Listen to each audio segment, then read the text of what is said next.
Hi, this is Dr. Wallace J. Nichols, and this next episode is called A Flowed State of Calm, Depression and Blue Mind. We're going to explore how this epidemic of red mind that fills us with anxiety and stress eventually can lead to gray mind, which is the numbed out, indifferent, depressed state. And blue mind is the cure to both of those states. So pay close attention to this one. It's going to be very useful. Let's watch it. So I met you 2 years ago and read your book then, and as I said, it absolutely changed my life. But the one thing that I didn't mention when I was telling you about how sort of being cognitive of where the water was in my life and how important it was that, I was going through a grieving process. I was depressed. I'd lost my father. I took it harder than I thought I would. Tell me about blue mind and depression and anxiety. How can we utilize blue mind to help ease those symptoms? You've experienced, I've experienced, like probably everyone listening knows what red mind is all about. And that's our new normal. We're all managing all kinds of sensory input, anxiety related to our lives, related to the lives of those around us, related to whether it's politics, economics. That's our new normal. So red mind is just part of life. And what we forget is that we really can't handle it. We can't, very few of us are built to manage the level of stress that we're all kind of carrying. Right. It's not just physical and not just the acute, fear, fight and flight response, but it's this extra level of, the news and the background and the 24/7 connectivity. And we think we've got a handle on it, but we really don't. And eventually that red mind is going to just pile up and sink you into gray mind, which is that depressed, disconnected, burnt out state. So from red mind to gray mind.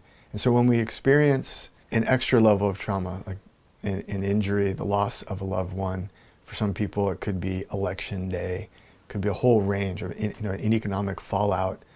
We experience that extra level of trauma and anxiety and grief, that stress.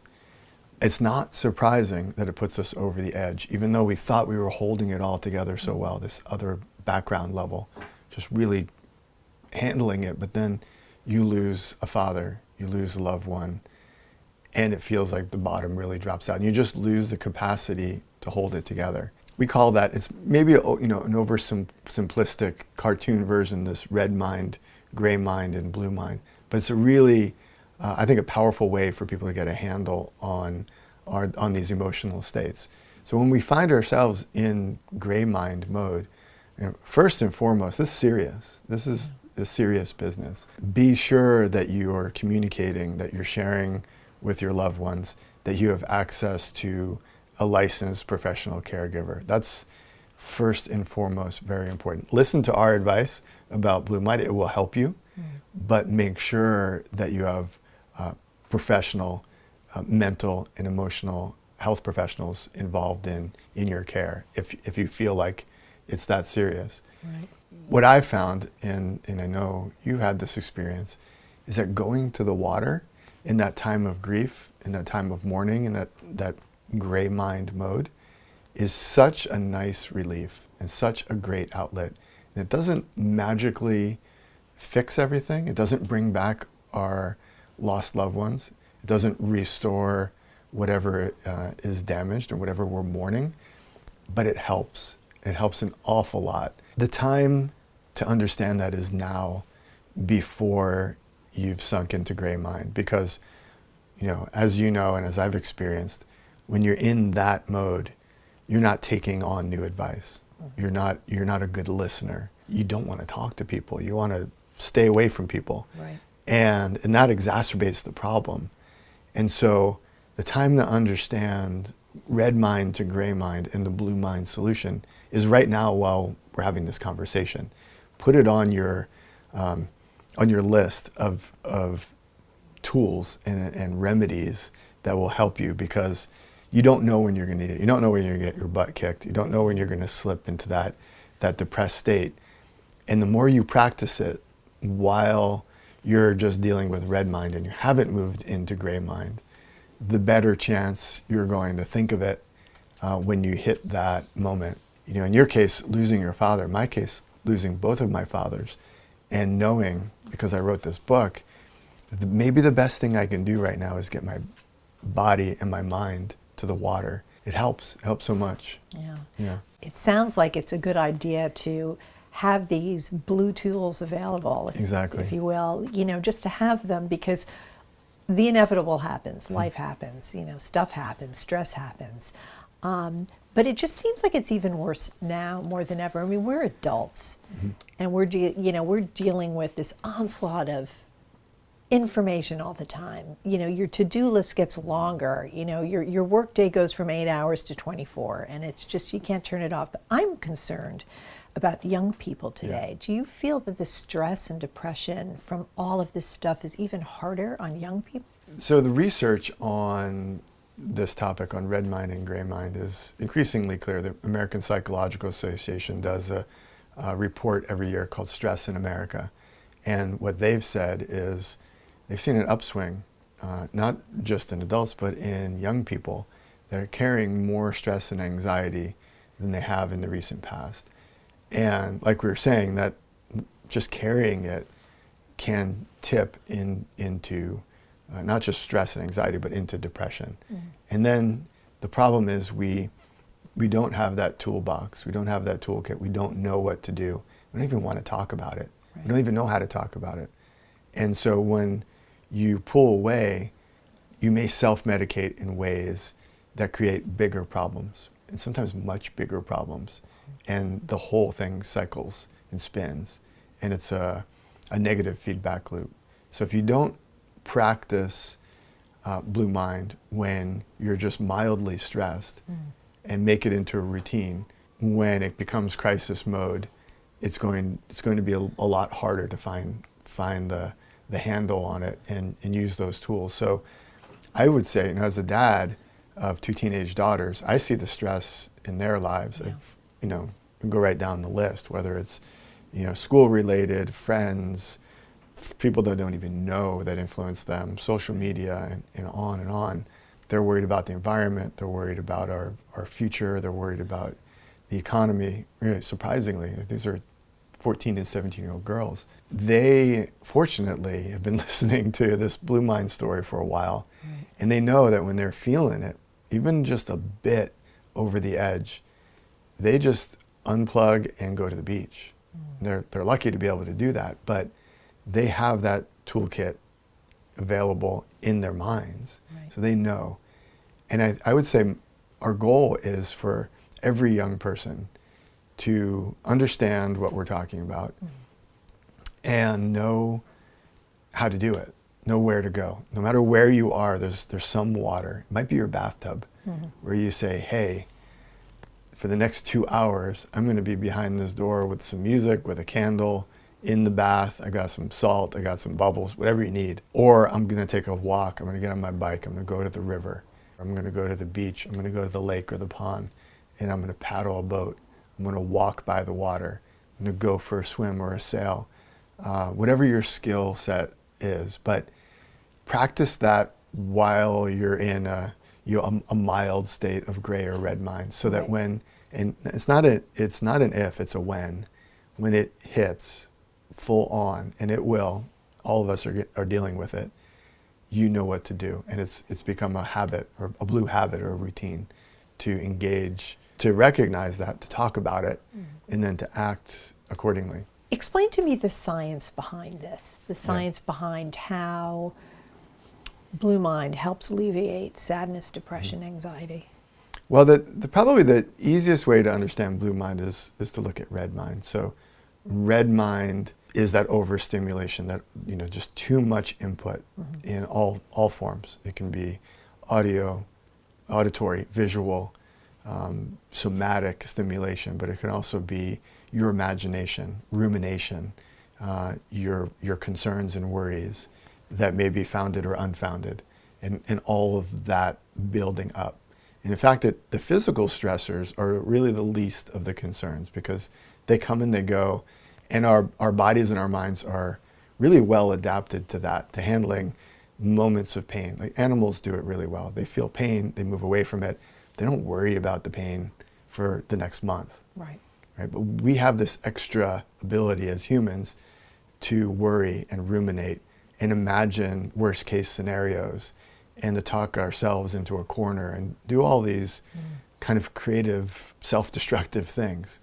And so that tends to happen more when people are isolated, when they're stuck inside, when they're not getting a wider perspective, when they're not exercising, when they're letting that all build up. All of that, we call that red mind. It moves into gray mind if it's just left to burn. Right. And so the best way to understand blue mind is from that perspective. And as we remove the sources of that anxiety that leads to depression and burnout, we move the visual and the auditory, the overstimulation. We get outside and actually look around and say, wow, the sun is shining, the wind is blowing, the rain is falling, the trees are growing. It takes you outside of yourself. There's an actual shift from a me perspective, which gets really self-absorbed. And the technology allows us to stay self-absorbed. And then our physical, buildings and isolations allow us to even further stay self-absorbed and separated from nature and each other. Get outside and get in motion. It starts the blood flowing. And there's a component of this.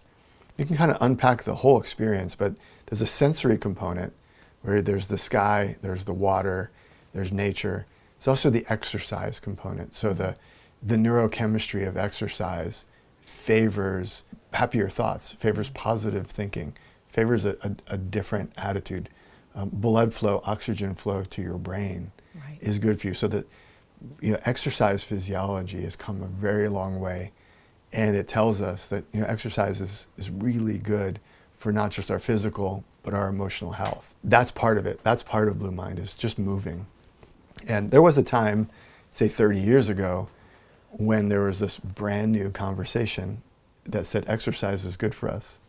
Remember that? It was not that long ago. Right. And that was kind of a far out idea that exercise could be good for you emotionally. Mm-hmm. And now the science is in that, yep, straight up it is. And so now we're kind of building on that conversation. Exercise, reducing stress, and nature, adding nature to the equation, whether it's your lakes, your rivers, your oceans, your forests, parks, getting out in it and letting it pull you out of that rumination, that internal self-obsessed perspective. Being outside just almost disallows you to go there. So you see the bigger world, you see yourself as smaller, it's humbling, but that shifts you into a blue mind perspective. It's literal perspective. Yeah, and it really is, when I found myself down and out for whatever reason, and I'm just spinning on a loop of ideas that aren't healthy. If I get up, stand up, drink a glass of water, walk out the door, maybe take the dog for a walk, within minutes, literally, it's better. Yeah. It's not, the problems aren't solved, it's not magic, but it's better. Yeah. My mind is working in a different way that is, I just feel it immediately. I feel healthier. Now, if I aim myself towards the edge of the water and away from, buildings and traffic and other people, it gets even better. And I don't want to oversimplify it, and I definitely don't want to downplay the severity of emotional and mental health issues that a lot of people are dealing with. But even the people I know and I'm in close contact with who have the most, struggle the most with their mental health, even when I remind them, when they're just feeling the lowest of the low point, get in the water, get to the water, they always respond and say, it helped. Yeah. It doesn't fix everything, doesn't change who you are when you're suffering from mental and emotional health issues, but it helps an awful lot. Hey, to feel even a percentage better feels great. I was speaking to a cardiologist once about how he manages stress. He said for him, one of the most important things to do is to get out in nature and to hear bird song. Right.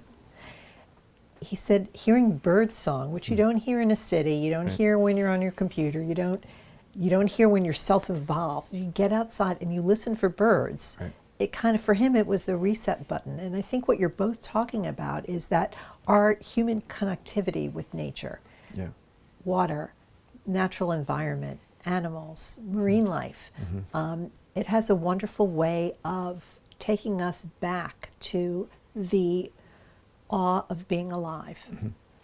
Yeah, it really, and it does shift our neural activity. It shifts which parts of our brain are active in that moment. When we're in this, focused, energy-intensive processing mode, which we're in all the time, where Right. high levels of attention. That's prefrontal cortex. That's a lot of directed, focused attention on solving problems, on sorting out incoming information, and it's exhausting. But we do it really well. But increasingly, it's all we do. And when we step away from the incoming words and images and screens and voices and faces, and let our brain kind of move into this other mode, the default mode, I call it Blue Mind, then we achieve a completely different kind of thought, a different mental state. And it's more creative, it can be more relaxed. You're more likely to move into a sense of oneness with your surroundings. It's just maybe more spiritual if that's your thing. Your heart rate starts to slow. Your breathing rate starts to slow. Your stress level, the stress hormones start to fall. And it's a different state than get me another cup of coffee, the deadline's coming, get me another report, get me more information. I have things to do, busy, checklists and all that, which is part of our lives. It's not going away. But stepping away and letting your breathing rate, your heart rate slow, and letting the stress hormones drop is really good. Turns out that those stress hormones, particularly cortisol, they impede healing. They increase inflammation. So as your stress goes down, as the level of cortisol goes down, your healing goes up. Your ability for your body to heal itself increases, along with whatever else you're doing to heal yourself. So if your health and your healing process is a source of stress, then that's a negative feedback loop. But as you allow your body to start to heal, you start to feel better physically and mentally. That may be by walking by the water, it may be by floating in the water. A lot of people just like to plunge into whatever body of water they're near. Sometimes when the water is very cold, sometimes a nice warm bath. Letting the water calm you is as a routine, right? So if I ask, when was the last time you really luxuriated in water, like neck deep? Like when was the last time you just said, man, yeah, I really just floated there, bathtub, pool, lake, river, ocean, pond, whatever it was. When was the last time you really just let yourself go in a body of water? And if it wasn't within the last week or last month, fix that. Like really fix it now and make it a new part of your routine.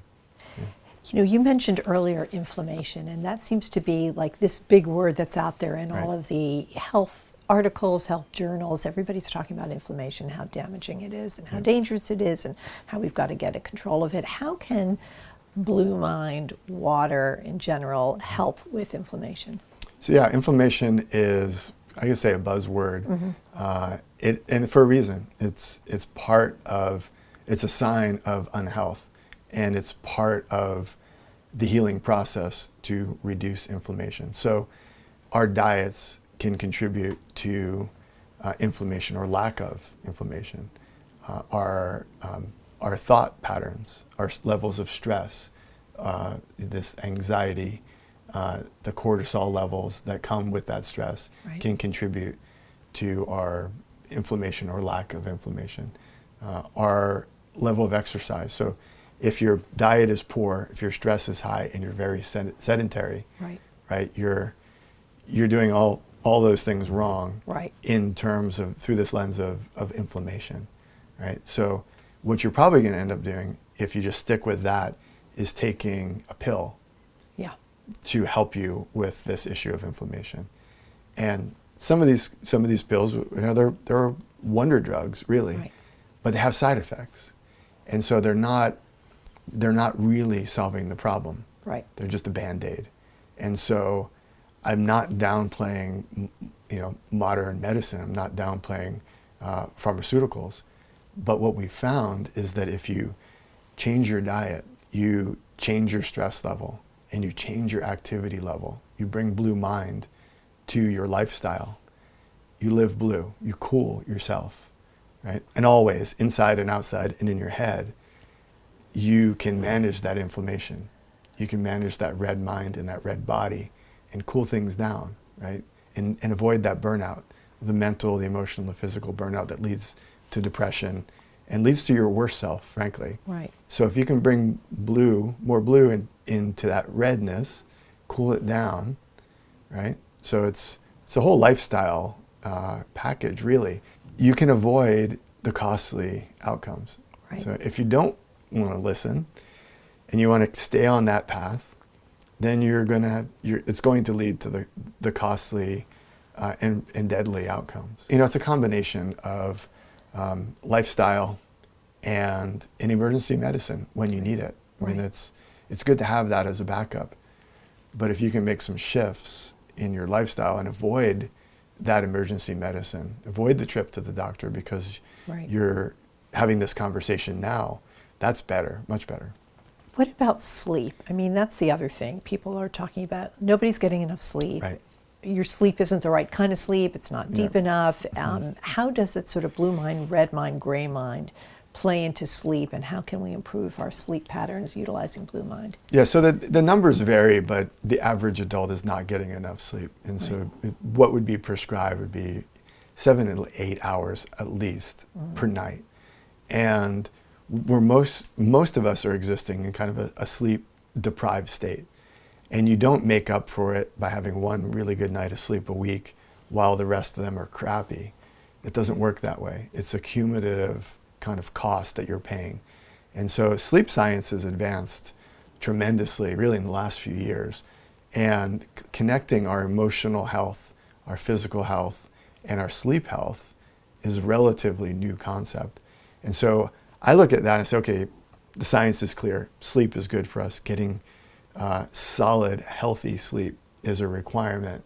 Otherwise, our cognitive, our social, our emotional health is going to decline. What does Blue Mind have to do with good sleep? Well, I hear over and over and over again from the veterans that we work with, the first responders we work with, who are carrying all kinds of post-traumatic stress. They say after a day in the ocean, they get the best night of sleep in years. So it's the exercise, it's the camaraderie, it's the getting out of the rumination, getting out of their own problem set, and then just letting it go. It's the physical release that happens when you move your body in the ocean, especially if you're dealing with a physical trauma and an injury. And then you just are so exhausted and you sleep so well. Right. Another example, the number one natural sleep aid is the sound of water. People play it on YouTube, they play it on apps. There are clock radios that have it built in. Creeks, rain, ocean waves, right? Those are the top three. What's that? What's going on there? Well, it's our brain's natural affinity for nature. The idea that the sound of water puts us at ease. The rhythmic sound of water kind of drowns out other distracting noises that might wake us up. And so it's working on a whole bunch of levels, the sound of water as you try to go to sleep. So exercise near, in, on, and underwater, listening to the sound of water to help you get to sleep, right? And now I've been seeing even just ways of lighting your room that give it kind of this underwater feel that helps people calm. And then you definitely want to turn that off as you fully fall asleep, but it's a nice transition. And then the other thing is take your screens and your devices away from your bed. Yeah. So when you bring the technology into your bed, You can stay up, if you want to stay up a few extra hours, just put a screen in front of your face. It will keep you awake. Yeah. You know, a few hours before you really want to be asleep, start moving that stuff kind of away from the sleep zone. Right. And start moving into, you know, and again, it's practicing it, making it part of your normal routine. And of course, I'm a big fan of creative disequilibrium as opposed to balance. There are going to be all-nighters for Right. whatever reason. You're going to want to stay up all night. Maybe you're going to want to rock. Maybe you want to roll. Maybe you got a deadline.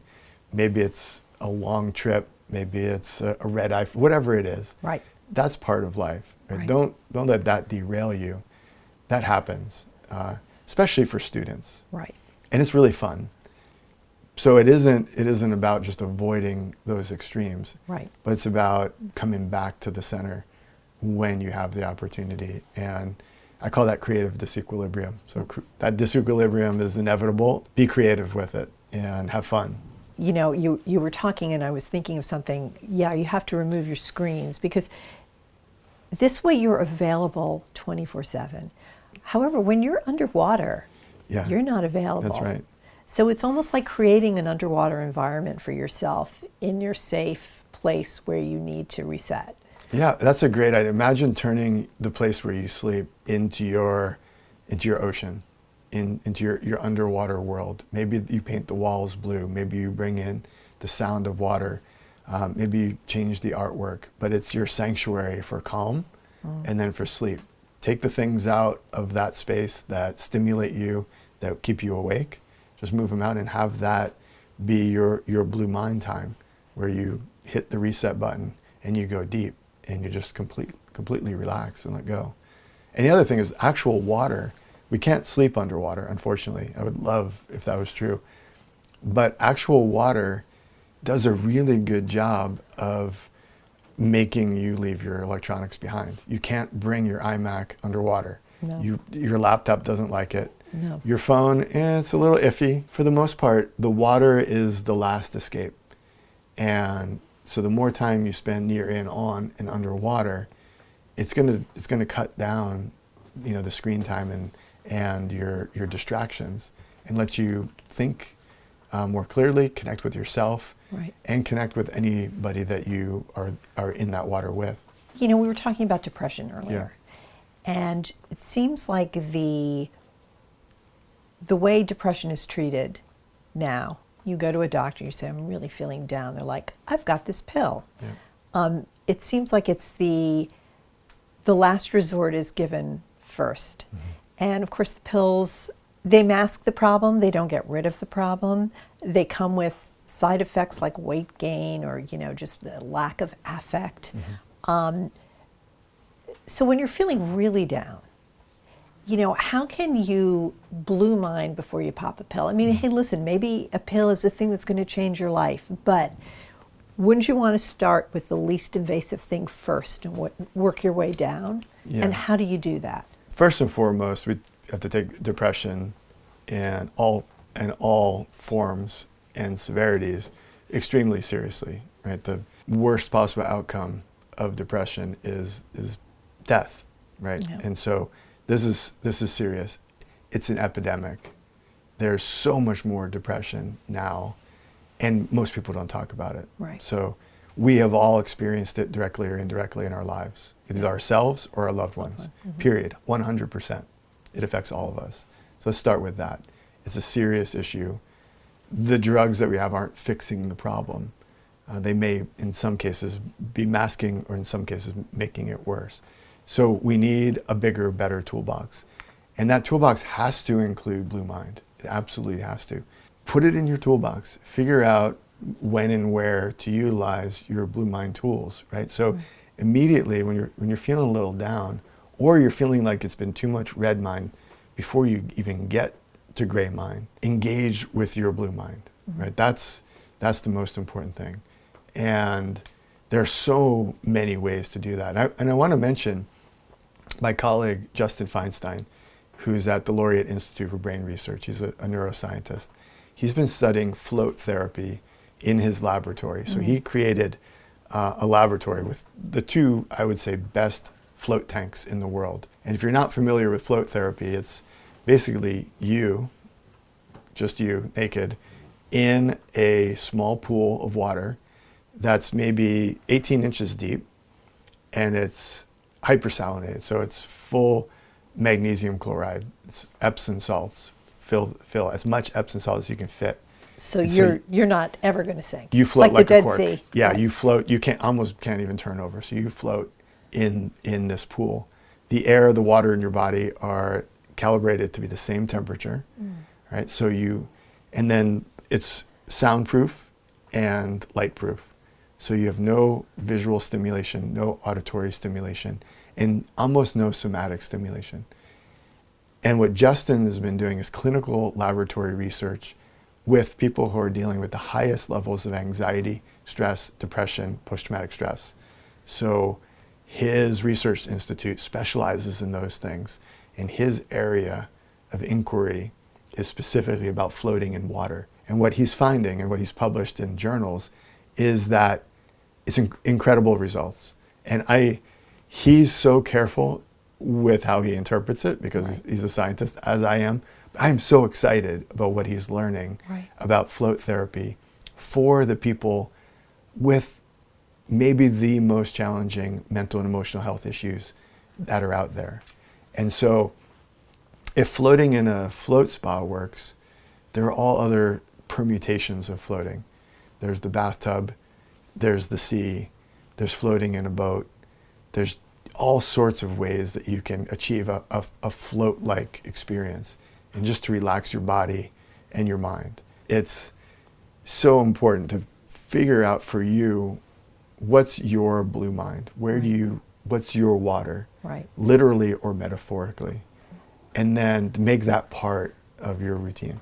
You're describing the float tank, and to me, it sounds, maybe this is really simplistic, but it almost sounds like a womb experience in that you are floating in this thing that's body temperature, that is just completely encapsulated, and you're someplace that's quiet and absolutely safe.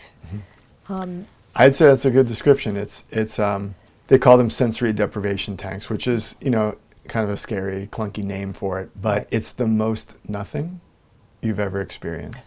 And it may be even more nothing than being in the womb. Because in the womb, you've got sounds. You've got mom's gurgles. heartbeat and breathing and gurgles between the two of you. In the float tank, it's just you. Yeah. And really, it's the most you've ever experienced. It's the most nothing you've ever experienced. Apart from using it for anxiety, depression, stress, it's also a great way to boost your creativity. It's a great way to go deeper into solving problems that you may be wrestling with. It's, at the very least, a super cool new experience that you've never had before. So if it sounds really like a ridiculous thing, just do it 2 or 3 times just to say that you've done it and that you know what that nothingness really feels like.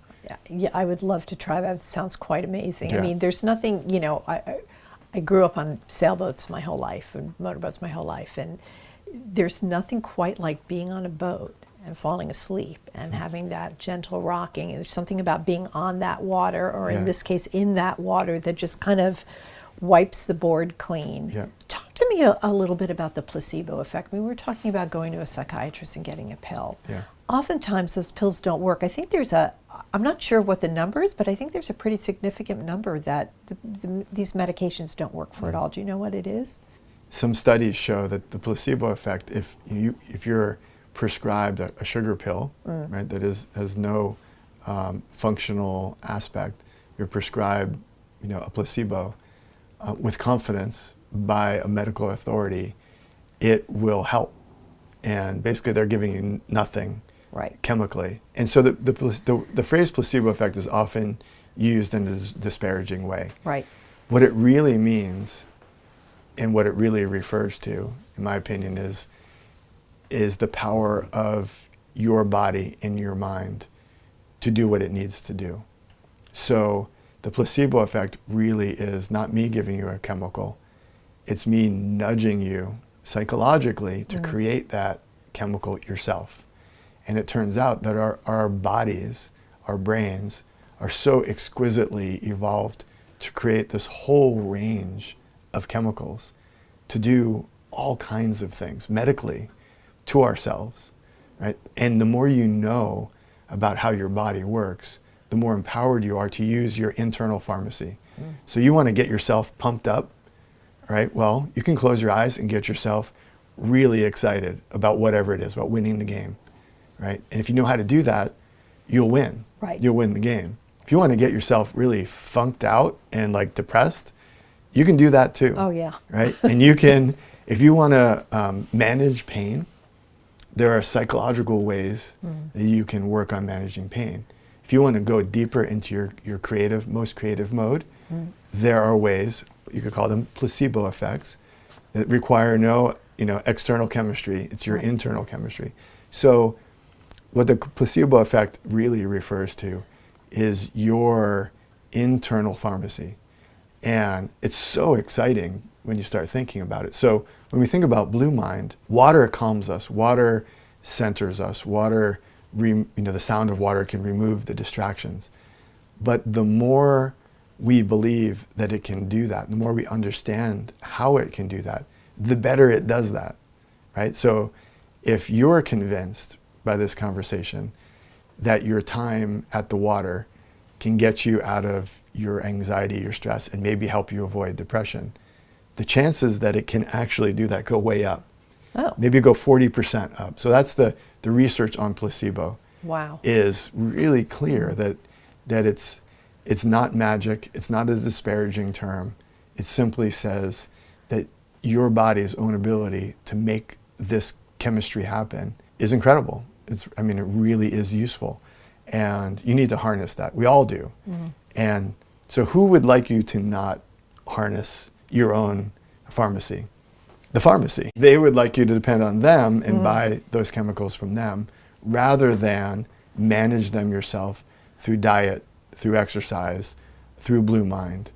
And you can, to a large degree. With that caveat that emergency medicine is so important to be able to go, okay, this is not working. I watched the film, I read the book, I practiced and practiced. I need professional help.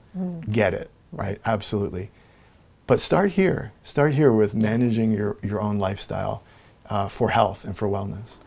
Right, because it may be a tool that you can use, maybe not for like life's most drastic emergencies, but just for day-to-day things that we all encounter that, are annoying, but not catastrophic. Yeah, if you are in a car accident and you have acute injuries, by all means, don't go jump in the ocean. Right. Right. Go to the emergency room. And if you're dealing with severe emotional and mental health issues, have a professional involved, but also supplement.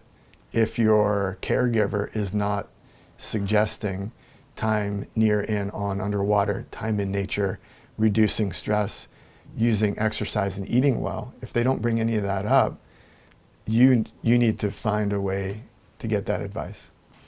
Talking about water and well-being and health is not new. There's so many songs about, take me to the river, take me to the water, literature.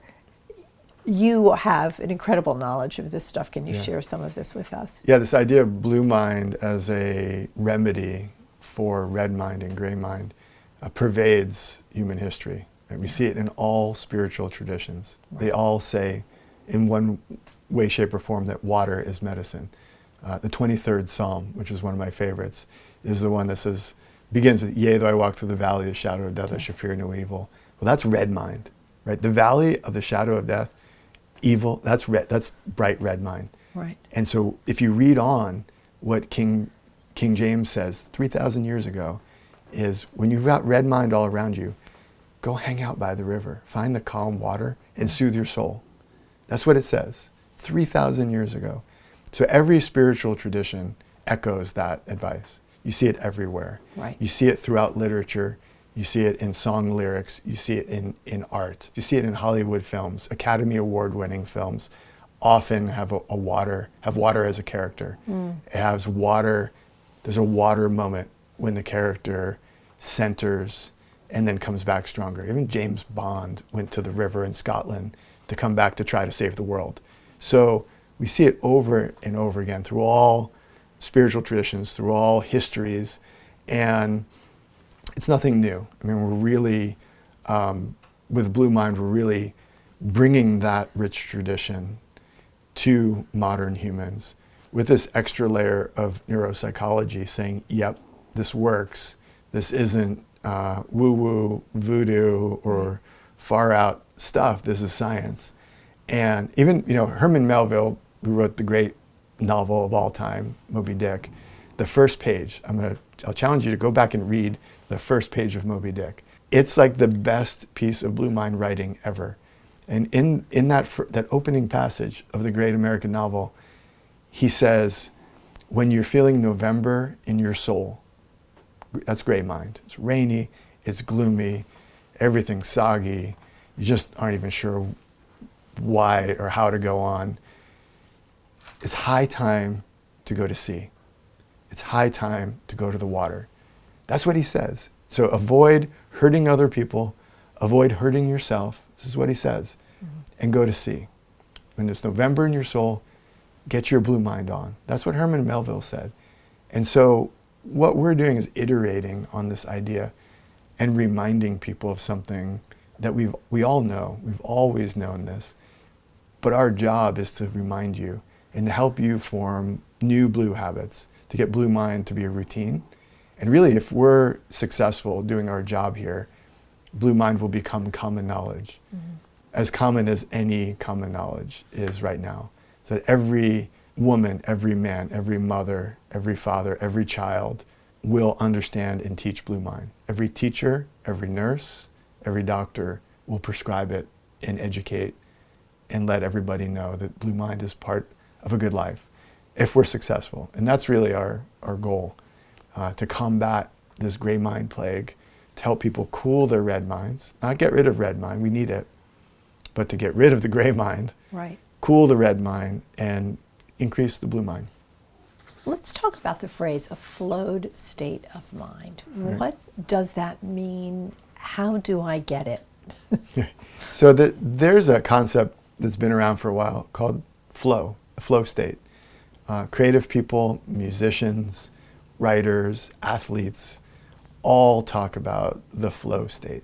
Right? There's a lot of books about getting to flow. And what's interesting about it is it doesn't necessarily have anything to do with water, but it's a powerful water metaphor. And so when we're in flow state, among athletes, creative people, musicians, they describe this personal experience of peak performance that is based on bringing all of their skills to bear, all of their training, but then being in a mode where there's no thought almost. It's just automatic, and they reach this kind of almost out of body experience. It's like this state of nirvana, professional nirvana, of creative nirvana, whether it's on the basketball court or on the stage with a guitar. That flow state is something you appreciate when you see it, and you really know it when you're in it yourself. And so people are trying to find that state of flow. What's interesting is that it's a very watery metaphor. So we talk about flow, and that's a water word. And I think the intersection with Blue Mind is water can help us get there. Water can help us achieve a personal flow state. And we're seeing that with the elite athletes. Recently, I was just reading that Klay Thompson, who's one of the all-stars for the Golden State Warriors, he was having a rough patch. So he jumped in the Pacific Ocean, and it reset him. And he came back and had a great game. And he wrote about it on Earth Day. He said, my generation, we're addicted to technology. It was like a Blue Mind, Red Mind ad. He said, we're addicted to technology. You got to break free and go into nature and jump in the water and hit the reset button. He came back and had a game that was pure flow, right, on the court in front of millions of people all around the world watched it. So that's what we're all trying to achieve, is that best self, that best performance. And water can help us get there. But to me, flow, the conversation about flow, has always been very individualistic. And I'm increasingly interested in a concept that I call groove. And I don't want to give it away completely. I'm going to give you a little taste of it. Yeah. And we'll talk about this a lot more in a future series, perhaps. Groove is when we flow together.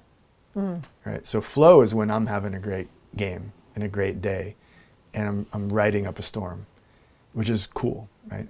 But if I'm having a great game and my teammates aren't, or my guitar solo is off the charts, but the drummer's offbeat, it's not a good concert. Right. It's not a good game. We're going to lose the series. We're not going to win the championship. But when we're grooving as a team, as a couple, as a family, as a company, when my band is grooving, the audience knows it. The whole band is flowing. So when we flow together, I call that groove. And the groove state is so much more interesting than flow. So when we keep flowing together, we create a groove. And that groove, it's almost, again, the water metaphor. The biggest groove in North America is called the Grand Canyon. What made that groove? Well, it was the flow of a lot of waters, right, together over and over. So that groove state is collective flow. And the neuroscience of groove is totally cool. And what we're learning is that when we're communicating, verbally, non-verbally, when we've been practicing together, we start to really understand each other and really understand each other's cues. And that's when you get to groove. And there's a whole recipe that gets us from flow to groove. And I think as businesses, as families, we need to get to groove. But as a nation, as a society, we also need to get to groove. And when that happens, when we build the trust, when we have the optimism, when we have the skill set, right? When we have the resilience, when we have all the ingredients that make us flow together, right. We get to that groove state, we're going to see amazing things happening. And that's kind of my hope. Yeah. I hope you got a lot out of this episode. It's very important that we share Blue Mind with everyone. Your family, your friends, your colleagues, we all need to understand how water is medicine in our lives. And I hope you enjoyed this Blue Mind series. We loved bringing it to you. We hope you'll take this important information and put it into action in your life. Please share it far and wide with everyone you know who needs more Blue Mind in their life. I wish you water.